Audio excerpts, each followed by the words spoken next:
Friends, अभी हमने जो है एलिमेंट्री कैनाल के स्ट्रक्चर को देखा।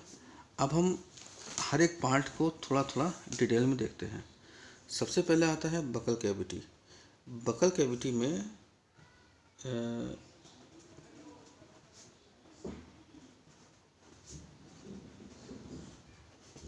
आपको मिलेंगे टंग ऑफ टीथ। टंग का काम क्या है? It help in tasting the food and also mixes the food with saliva।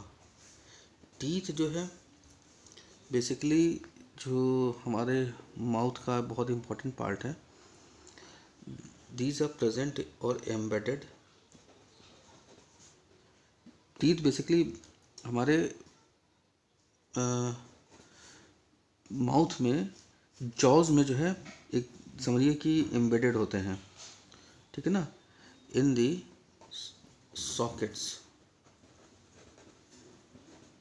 Of jaw.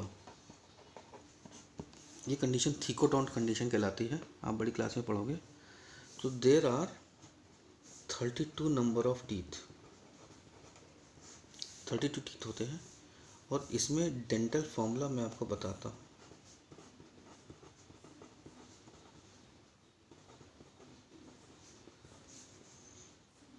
To 1 2 3 by 2 1 2 3, इसको समझना पड़ेगा। 4 टाइप्स के टीथ होते हैं। पहले तो इसको देखिए।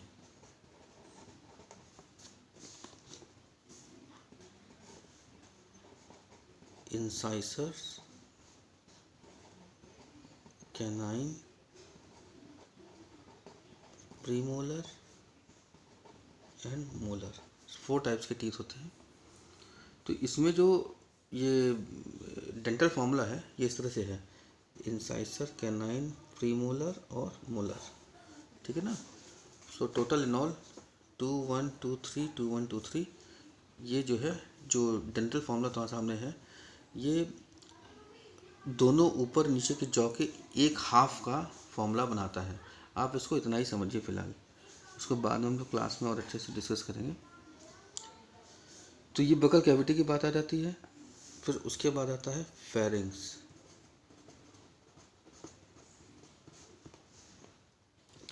फेरिंग्स जो है, it is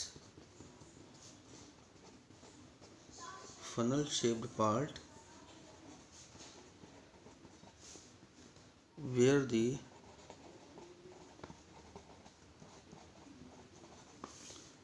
food and air passages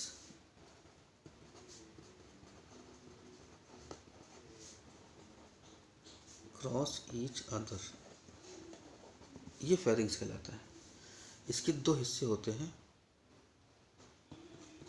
एक होता है गलेट, दूसरा होता है ग्लॉटिस, ठीक है ना। ग्लॉटिस जो है lead into wind pipe and voice box.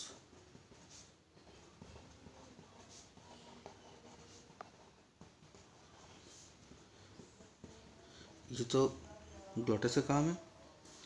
और ये जो है lead into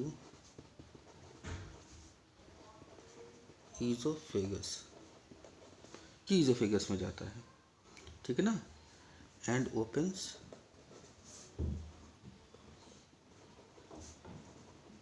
during swallowing of food. तो ये जो गलेट और ग्लॉटिस का आपके सामने एक्सप्लेनेशन है, इसको समझने के लिए तुम्हें एलिमेंट्री कैनाल को फिर से देखना पड़ेगा। यहाँ पर मैंने फेरिंग्स की बात कर रहा था कि फेरिंग्स जो है ये बेसिकली इस जगह मिलेगा हमें। This is pharynx.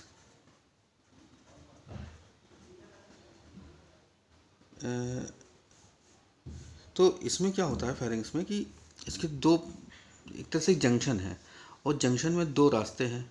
एक रास्ता जाता है हमारे ब्रीदिंग सिस्टम में, दूसरा रास्ता जाता है हमारे डाइजेस्टिव सिस्टम में।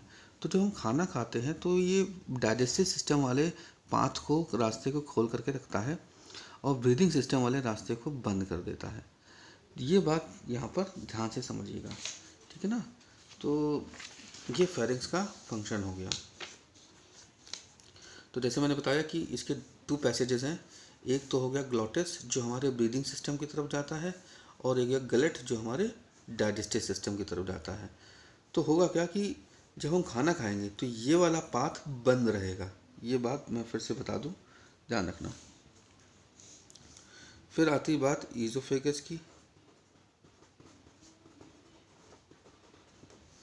ईज़ोफेगस जो है इसको हम फूड पाइप भी कहते हैं। It is long, tubular and it conducts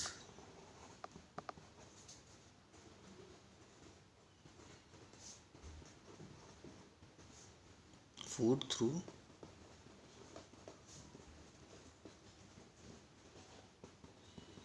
peristalsis, ठीक है ना।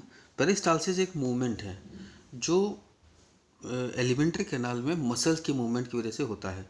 एलिमेंट्री कैनाल में जो मसल्स हैं वो कॉन्ट्रैक्ट रिलैक्स कर दी रहती हैं, और जिनकी वजह से जो भी खाना हम खाते हैं वो एक तरह से चर्न अप होता है, उसकी पिसाई होती है अच्छे से।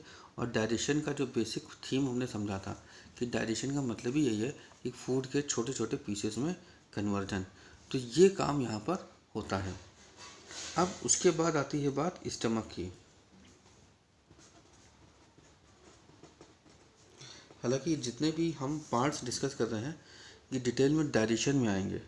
अभी तो हम ये बता रहे हैं कि कहाँ कहाँ किस तरह से मौजूद होते हैं। It is thick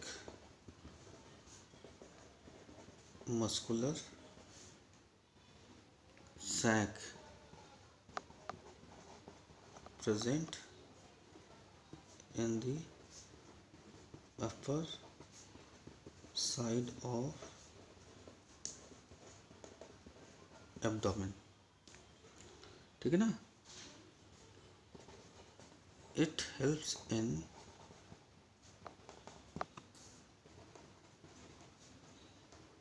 mechanical churning and chemical digestion of food। ये स्टमक का काम है। तो उसके बाद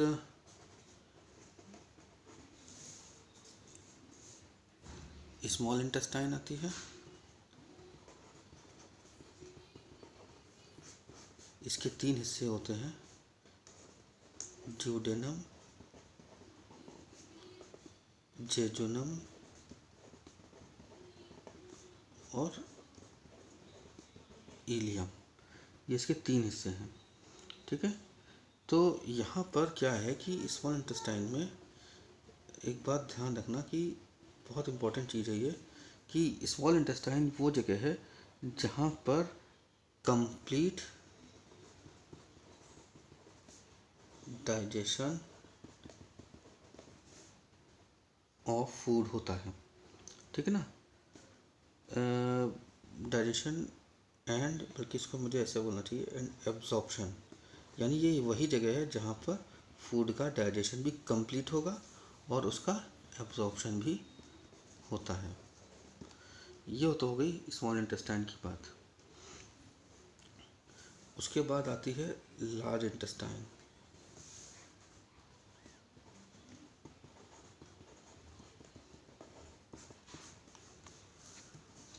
लार्ज इंटेस्टाइन में जो है it is shorter and wider than small intestine, ठीक है ना। तो इसमें जो है formation and temporary storage of faeces होता है। तो ये जो हिस्सा है जो हमने अभी समझा एलिमेंट्री कैनाल से रिलेटेड, इसको बहुत अच्छे से समझिएगा कि दो बातें हैं कि न्यूट्रिशन में एलिमेंट्री कैनाल के ये पूरा पार्ट, इसको तुम्हें आज समझना है। हम तुमको नेक्स्ट वीडियो में इस चीज़ को आगे बढ़ाएंगे, ठीक है। तब तक तुमको करना ये है कि ये सारी चीज़ें अच्छे से एक बार देख लेनी है, क्योंकि जितना भी हमने आज बताया है ये नेक्स्ट पार्ट में और डिटेल में बताऊंगा। तो इसलिए कोई चीज़ अगर क्लियर नहीं होती है तो उसके लिए फ़िक्र मत करिएगा, क्योंकि हमारा जब डाइजेस्टिव ग्लैंड्स और डाइजेशन की बात आएगी, एंजाइमेटिक डाइजेशन की, तो ये सारी चीज़ें अपने आप आपको क्लियर होती चली जाएंगी। तो नेक्स्ट वीडियो में ये इसको हम आगे बढ़ाएंगे, और नेक्स्ट वीडियो का हमारा बेसिक पार्ट होगा लिवर, सैलिवरी ग्लैंड, पेंक्रियाज का फंक्शन, और स्टमक, इंटेस्टाइन वगैरह में, माउथ में भी, माउथ कैविटी में डाइजेशन कैसे होता है। ये बहुत इंपॉर्टेंट हिस्सा है और ये टाइम टेकिंग भी है, इसलिए इसको बहुत धैर्य से तुम्हें समझना होगा। आज तुम्हें जो है ये जो एलिमेंट्री कैनाल का स्ट्रक्चर मैंने बताया है ये अच्छे से समझना है, और साथ साथ ये जो डिफरेंट पार्ट्स बताए हैं उनको एक बार देखना है। Okay, till then thank you.